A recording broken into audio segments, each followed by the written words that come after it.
Olá, eu saúdo você com a graça e a paz do Senhor Jesus. E nesse momento eu convido você para que a gente faça uma breve reflexão da palavra de Deus. Eu quero usar o texto de Lucas 15 e falar da parábola do filho pródigo. Mas eu vou ler apenas os versículos de 1 a 3. Lucas 15, versículo 1, diz assim: Todos os publicanos e pecadores estavam reunidos para ouvir Jesus, mas os fariseus e os mestres da lei o criticavam. Este homem recebe pecadores e come com eles. Então Jesus lhes contou esta parábola. Então, só para você entender, aí Jesus contou a parábola da ovelha perdida, a parábola da dracma perdida e também a parábola do filho pródigo, a parábola do filho pródigo. Então, essa parábola do filho pródigo, eu creio que seja a parábola mais usada, mais conhecida das Escrituras Sagradas. É um dos textos bíblicos mais usados. Existem filmes, peças de teatro e muitas coisas em torno dessa parábola. Nós devemos levar em consideração que uma parábola, ela não é uma história verídica que aconteceu, mas é um caso contado para comunicar, uma grande lição e levar os ouvintes a uma reflexão. Por não ser um fato verídico, nós devemos considerar que não se deve extrair doutrinas de parábolas. Bem, vamos entender o contexto da parábola. A parábola do filho pródigo, ela faz parte de uma série de 3 parábolas. A chave para entendermos essa parábola nos é oferecida nos 2 primeiros versículos do capítulo 15, que diz assim: E chegavam-se a ele os publicanos e pecadores. Chegavam a quem? A Jesus, para o ouvir. E os fariseus e os escribas criticavam Jesus, dizendo: Este recebe pecadores e come com eles. Jesus, ele está comendo com pecadores e publicanos, que eram os cobradores de impostos. Os fariseus, eles chegam até a porta e não entram. E eles condenam a atitude de Jesus, que fala com os pecadores. Então, Jesus, para responder, ele conta 3 parábolas. A parábola da ovelha perdida, preste atenção, que estava perdida fora do aprisco. A parábola da dracma perdida, que estava perdida dentro de casa. E a parábola do filho pródigo, que mostra 2 filhos, um que estava perdido fora de casa e um que estava perdido dentro de casa. Jesus conta essas parábolas para que, de alguma forma, tanto o grupo dos pecadores e publicanos refletissem, quanto o grupo dos fariseus e escribas também refletissem. Se você parar para analisar, os pecadores e publicanos, eles representavam ali na parábola o filho pródigo, enquanto que os fariseus e os escribas, os mestres da lei, representavam o filho mais velho, que ficou na casa no começo. Então, a gloriosa verdade é que o amor de Deus, ele chama ao arrependimento tanto pecadores e publicanos, como escribas e fariseus. Ele chama a gente, nós, para o arrependimento. Então, eu quero falar sobre esses 2 filhos perdidos. Um que estava dentro e um que estava fora de casa. E eu quero falar primeiro do filho pródigo nessa mensagem. E semana que vem eu vou continuar falando do irmão mais velho. Então, vejamos as características do filho pródigo. Ele tem uma atitude egoísta. Para analisar. Ele não pensa no pai, ele não pensa no irmão, ele pensa tão somente em si mesmo. Ele quer seguir o seu próprio caminho. E Provérbios 14:12 diz que há caminho que ao homem parece direito, mas o fim dele é a morte. Então ele pede a herança para o pai e ele acha que vai ser feliz, longe de tudo. Como muitas vezes eu e você achamos que vamos ser felizes do nosso jeito, levando a vida do nosso jeito. E muitas vezes nós quebramos a cara. Então a segunda característica do filho pródigo aqui é que ele quer viver longe da casa do pai. Ele sai da casa do pai. Era como se ele dissesse ao pai: olha, já que o senhor não morre logo, me dá a herança que eu vou sair, eu vou curtir a vida. E no contexto judaico, se você parar para analisar, esse filho merecia o apedrejamento, porque ele estava querendo que seu pai morresse antes do tempo. Tem muita gente que, mesmo afirmando que creem num Deus, vivem como se Deus não existisse. E assim todo ser humano, ele tem um coração parecido com o do filho pródigo. Muitos não ligam para esse papo de Deus, sabe?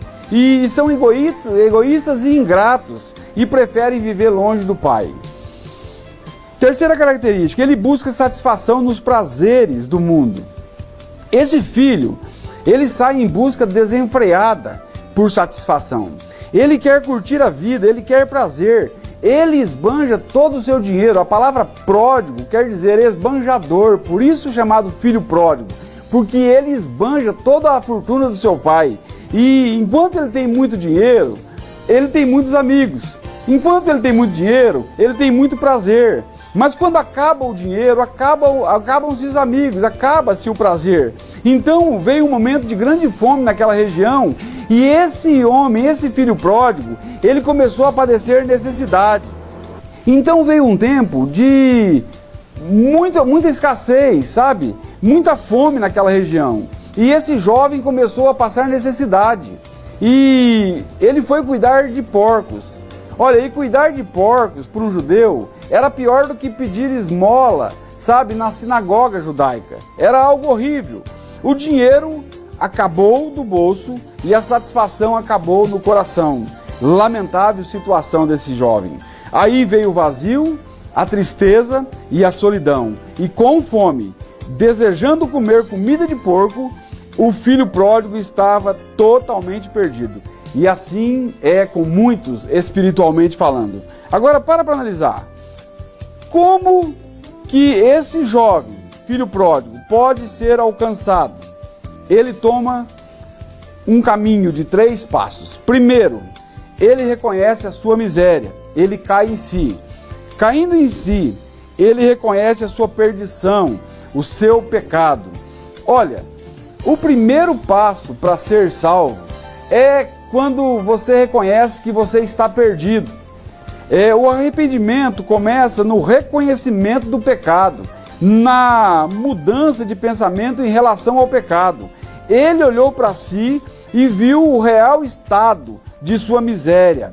Olha, há um momento em que nós olhamos para nós mesmos e nós entendemos que nós estamos longe de Deus. E talvez seja essa a tua situação.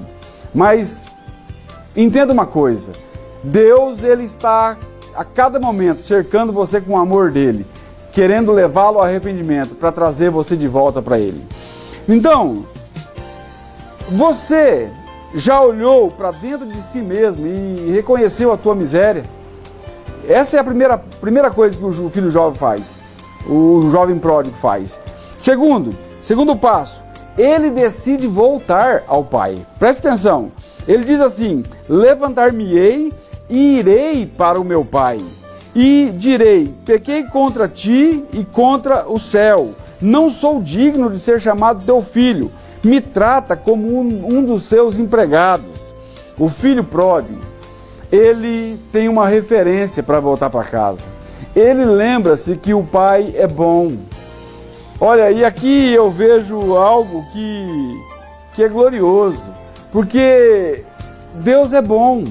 Deus, ele está de braços abertos, esperando por cada um de nós, para que nós nos acheguemos a ele. Uma coisa que nós aprendemos aqui é que existe esperança, há uma possibilidade de um novo começo. O fato dos pecadores irem até Jesus é como o retorno do filho pródigo ao Pai. Os publicanos e pecadores chegavam-se a Jesus para ouvi-lo, sabe? E Jesus lhes dava uma esperança, um novo caminho, um meio deles recomeçarem de novo.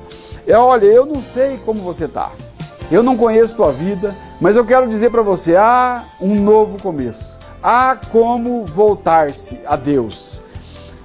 O Pai, ele vai estar esperando de braços abertos. Não importa por onde você andou, não importa os teus pecados, Deus é poderoso para salvar você, para perdoar-lhes os pecados. Você precisa decidir voltar para o Pai. E terceiro e último passo é que o filho pródigo, ele volta para a casa do pai. A seguir, levantou-se e foi para o seu pai. Estando ainda longe, seu pai o viu e, cheio de compaixão, correu e abraçou o filho. Olha só, o filho estava pensando: eu vou voltar e vou falar para meu pai, eu peguei contra ti, contra o céu. O pai corre e abraça o filho. O pai, ele lança-se ao pescoço do filho e ele leva o filho para os seus servos e diz: olha, colocai nele um anel no dedo, a melhor roupa, uma sandália nos seus pés e vamos festejar. Esse meu filho estava morto e reviveu. Então, o pai, ele correu ao encontro daquele jovem. O processo é muitas vezes doloroso, mas o pai nos aguarda, ele nos espera. Então o pai trata o filho com graça. Esse pai representa o Deus da Bíblia, que nos ama com um amor que nunca vamos entender. Como pode, um Deus santo receber pecadores miseráveis? O filho volta emporcalhado, cheio de pecado, acabado, arrasado de muitas maneiras. O filho, ele que merecia, se você parar para analisar, uma surra, ele é abraçado, ele é beijado. O pai aceita o filho de volta, ele veste com a melhor roupa. Deus, ele perdoa pecados e ele dá vida eterna àqueles que se arrependem e àqueles que vão até ele. Assim eu vos digo, a Bíblia diz, que há alegria diante dos anjos de Deus por um pecador que se arrepende. O meu conselho para você é: volte para casa, volte para os braços de Deus, arrependa-se dos seus pecados, creia que Deus enviou Jesus Cristo para vir a esse mundo, para morrer no teu lugar, para salvar você, para te dar uma nova vida, uma vida cheia de paz, de alegria, de na alma, uma vida que muitas vezes vai ter problemas sim, vai ter sofrimento sim, mas existe uma esperança. Um dia nós estaremos para sempre em casa, na casa do Pai. O desejo do meu coração é que você vá até o Senhor, corra para os braços dele, e ele então vai alcançar você com a sua graça, com a sua misericórdia, com o seu amor e com tão grande salvação, e vai acolher você nos seus braços.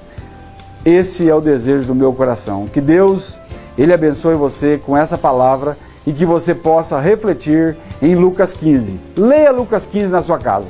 É uma tarefa de casa. Deus abençoe você. Em nome de Jesus.